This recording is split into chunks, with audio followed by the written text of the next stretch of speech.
It's the time for Gukesh from the PBG Alaskan Knights to take on Hikaru Nakamura from the Fire's American Gambits. Pawn to e4, and Hikaru responds back with e5. Hikaru has been playing the Petrov, but today goes for knight c6, bishop c4. The Italian is on the board, and Hikaru pauses a bit and brings his knight out to f6. Pawn to d3, h6 played, a fighting weapon here. Maybe sometimes black even goes for early g5. Gukesh goes pawn to a3. Just a move to make space for the bishop here. And pawn to g6 played. He wants to develop his bishop to g7. The knight comes out to c3, taking into control the central square on d5, bishop to g7, and now h3. He goes d6, Hikaru, opening up this bishop. The big imbalance here, of course, is the bishop on g7 as compared to the white bishop on c4. And queen comes up to e7. Well, he could have castled here, but now Gukesh says, sorry Hikaru, you can no longer castle as your h6 pawn will be attacked. Bishop comes to e6, and now white castles. If you take, I'll take back with the pawn. He goes queen d7, maybe eyeing the h3 pawn. So Gukesh takes the bishop, and I think taking back with the pawn makes a lot of sense because you control the d5 square, you also open up the f file here. Knight jumps to e2. The knight will go to g3, a central break with d4 could come, but before that Hikaru himself breaks in the center with d5. The game is becoming very sharp. Gukesh takes on d5, and now taking back with the pawn, he pushes to d4. If you play pawn to e4, knight e5 is a better position for white. So that's the reason why now he can't push e4. Hikaru. He's thinking here, and he plays his knight to e4, attacking the queen. The queen can go up as well as down. He plays queen d1.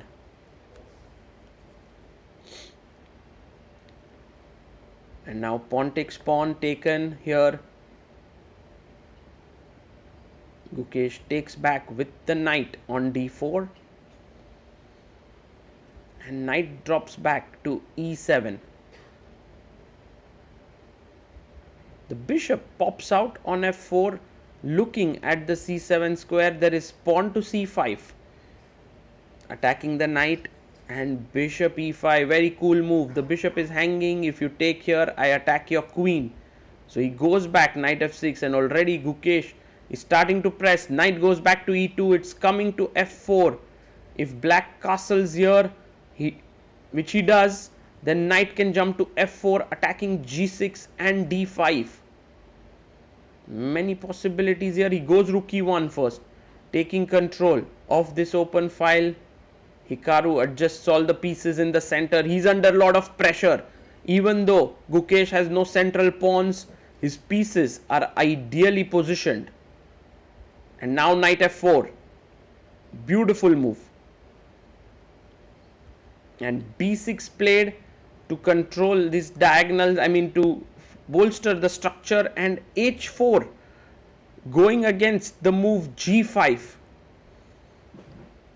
The position is sharp now, and Hikaru goes knight to g4, offering a trade of bishops. And Gukesh takes the bishop, but Hikaru takes back on f4. And he's saying to Gukesh, your bishop is trapped here. Well, bishop can come back to e5. He brings it back, and taking on e5 might lead to rook e5, and white is better, so he goes back rook f8. What a game this is turning out to be. Intense. Queen d3, fantastic move, eyeing the g6 pawn. Knight jumping into f5. Do you want to play h5 and sort of destabilize the knight? No, first bringing in the rook, a very wise idea. Attacking the pawn on d5. And Gukesh looking at the big screen to see how his other teammates are doing. Hikaru meanwhile goes rook e6. And now actually queen takes d5 is a free pawn. He can snatch it up. He can snack it up. Why not take it? Queen takes, rook takes. But Gukesh goes bishop f4. He goes wrong here. He's actually now knight takes h4 followed by rook f4 is in the air. He first takes on e1, but that's not great because queen f7 played, and well, that tactic is gone. g3, he bolsters the bishop now. Knight goes back to f6, and this is the time to jump in with the knight. Queen goes to e6, and there's a big tactic here. Bishop h6, knight h6, queen g6. Rook e2 misses it for now. Well, both players are a bit shaky and worried. Not both of them are able to find the best moves in the position. Hikaru trying to figure out where to go, what to do. He goes rook e8, and now bishop h6. Does that work? No, there's c4 he goes back rook e1. And is Hikaru going to repeat? Because if he repeats, the tactical opportunity will come back.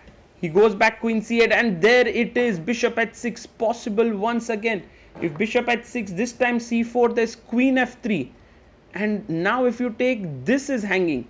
These are the tactics in the air.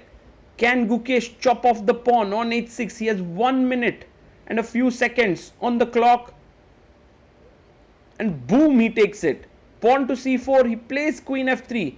It's happened on the board. Gukesh is better. Knight jumps into e4. And now bishop f4. Just save your knight there. He goes knight g4. It's still better. Clearly. And Hikaru in massive trouble. He goes rook e6. h5. Oof. Maybe not the best move. King g2 was much better. But I think Gukesh is unable to focus on his game. He's too interested in other games now. Knight g5. But what a move this is. If the knight is taken, the rook is hanging. If the rook is taken, the queen is hanging. Insane tactics. He takes on d5. Knight f3 check. Deflecting the queen, and now takes the rook. King h2 played. And queen e6. But now bishop d2 followed by the bishop coming knight f6 is better. He goes for a check. King h7. And he blunders big time, Gukesh. Queen f8. This might be the losing blunder. G takes h5, and all of a sudden there's no mate. The knight controls. This is hanging. The knight is hanging, and you can see Hikaru. He feels a spring in his step. He goes for a check. King comes up. There's no more checks here. Unfortunately, no check here, no check here, and the bishop is hanging. He can go knight g8 to defend. But after knight g8, it's all under control. Queen f7, brilliant move by Hikaru. Under pressure, he's finding the best moves. Queen d8 played, and boom, he takes the bishop. And Gukesh is now a full rook down. He doesn't have any moves left. He had the time, but he lost his concentration. And Hikaru Nakamura beats Gukesh. What a game this was. And Gukesh looking at the big screen there. He's trying to see what's happening in the match. The good news for Gukesh and the PBG Alaskan Knights is that in spite of his loss, his team went on to win. Artemiev was beaten by Arjun, and there was also a big win by Sara Khadem over Inyak. And so a draw, and there you see Gukesh.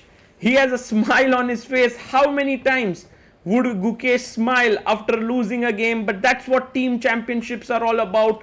Your game counts in the bigger scheme of things. Gukesh loses to Hikaru, but the Fire's American Gambits lose here. The PBG Alaskan Knights actually win the match, and that is a very, very exciting matchup. And there you see Gukesh meets his teammates, high fives all around, and he played a great game. He could have won it, but in the end he lost, but his team won.